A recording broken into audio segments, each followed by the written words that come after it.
Hello friends, இன்றைக்கி எங்கள் வீட்டில் சோளம் புலாவ் எப்படி செய்யுது பார்க்கலாம். ஒரு குக்கர் எடுத்து வச்சுக்கோங்க. குக்கரில் வந்து ஒரு 4 டீஸ்பூன் எண்ணெய் ஊற்றிக்கோங்க. அது கூடயே 1 டீஸ்பூன் நெய் சேர்த்துக்கோங்க. இந்த புலாவ் வந்து ரொம்ப டேஸ்ட்டாக இருக்குங்க.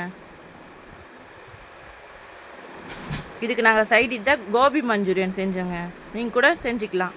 இதில் வந்து பட்டை, கிராம்பு, ஏலக்காய் எல்லாம் போட்டுக்கோங்க. போட்டு நல்லா வதக்கிக்கோங்க.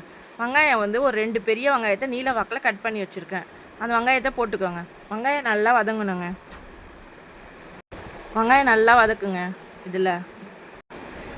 இதுக்கு வந்து காரத்துக்கு வந்து பச்சை மிளகா மட்டும்தாங்க யூஸ் பண்ணணும். மிளகாத்தூள்லாம் இதுக்கு யூஸ் பண்ணக்கூடாதுங்க. 4 பச்சை மிளகா வந்து கீறிக்கோங்க. கீரி போட்டுக்கோங்க. இதுதான் வந்து காரத்துக்குங்க. இப்போ பச்சை மிளகா நல்லா வதங்கணுங்க எண்ணெயில். இதை ஒரு வாட்டி நீங்கள் செஞ்சு பாருங்கள் ஃப்ரெண்ட்ஸ், சூப்பராக இருக்கும். ட்ரை பண்ணி பாருங்கள். இப்போ தாங்க நான் புதுசாக சேனல் ஓப்பன் பண்ணியிருக்கேன். எனக்கு சப்போர்ட் பண்ணுங்கள், லைக் பண்ணுங்கள், சப்ஸ்கிரைபர் பண்ணுங்கள். இது கூட வந்து ஒரு 2 டீஸ்பூன் இஞ்சி பூண்டு பேஸ்ட்டுங்க, அதை ஆட் பண்ணிக்கோங்க. நல்லா வதக்கிக்கோங்க. இப்போ நல்லா வதக்கிடுங்க.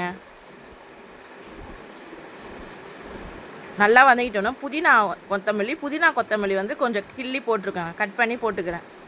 புதினா கொஞ்சம், கொத்தமல்லி கொஞ்சம், ஒரு கைப்பிடி அளவுங்க. ரெண்டும் சேர்த்து ஒரு கைப்பிடி அளவு தான். இது போட்டுட்டு நல்லா வதக்கிடுங்க. வதக்கிட்டு சோளம் போட்டுக்கோங்க. நான் கூட ஒரு கேரட் போட்டுக்கினேன்.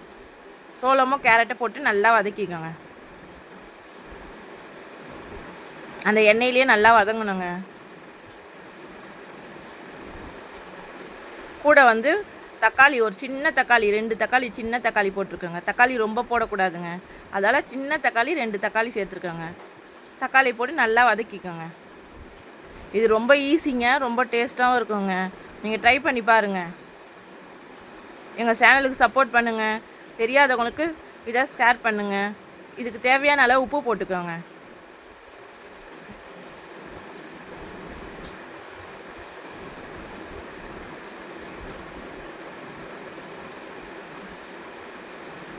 இப்போ நான் வந்து அரிசி வந்து 2 கப்பு எடுத்து வச்சுருக்கேங்க.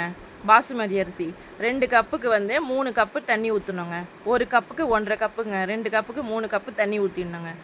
ஊற்றி நல்லா கலரி உப்பு சரியாக இருக்கா பார்த்துக்கோங்க. பார்த்துட்டு ஒரு தட்டு போட்டு மூட்டி வச்சுருங்க. நல்லா கொதிக்கணும்.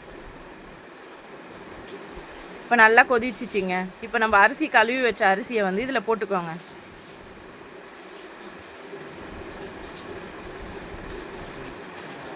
இப்போ உங்களுக்கு தேவையான உப்பு இருக்கா பார்த்துக்கோங்க. அப்படி உப்பு இல்லைன்னா நீங்கள் உப்பு போட்டுக்கோங்க.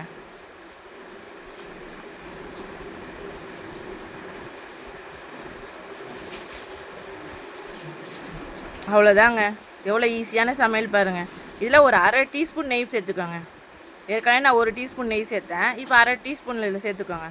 அவ்வளோதாங்க. குக்கர் மூடிடுங்க. ஒரு விசில் போதுங்க. சுவையான சோளம் புலாவ் ரெடி. நீங்கள் ஒரு வாட்டி உங்கள் வீட்டில் செஞ்சு பாருங்கள். சூப்பராக இருக்கும், டேஸ்ட்டாகவும் இருக்கும். இதுக்கு சிக்கன் ஃப்ரை, சிக்கன் குழம்பு, நாங்கள் வந்து கோபி மஞ்சூரியன் செஞ்சோங்க. அது அடுத்த வீடியோவில் நான் போடுறேங்க எப்படி செஞ்சதுன்னு. அது என் பொண்ணு சர்மின்னு செஞ்சாங்க. சர்மி தான் செஞ்சா கோபி மஞ்சூரியன். நான் அடுத்த வீடியோவில் போடுறேன். இப்போ பாருங்கள், சுவையான காளான் புலாவும் ரெடி.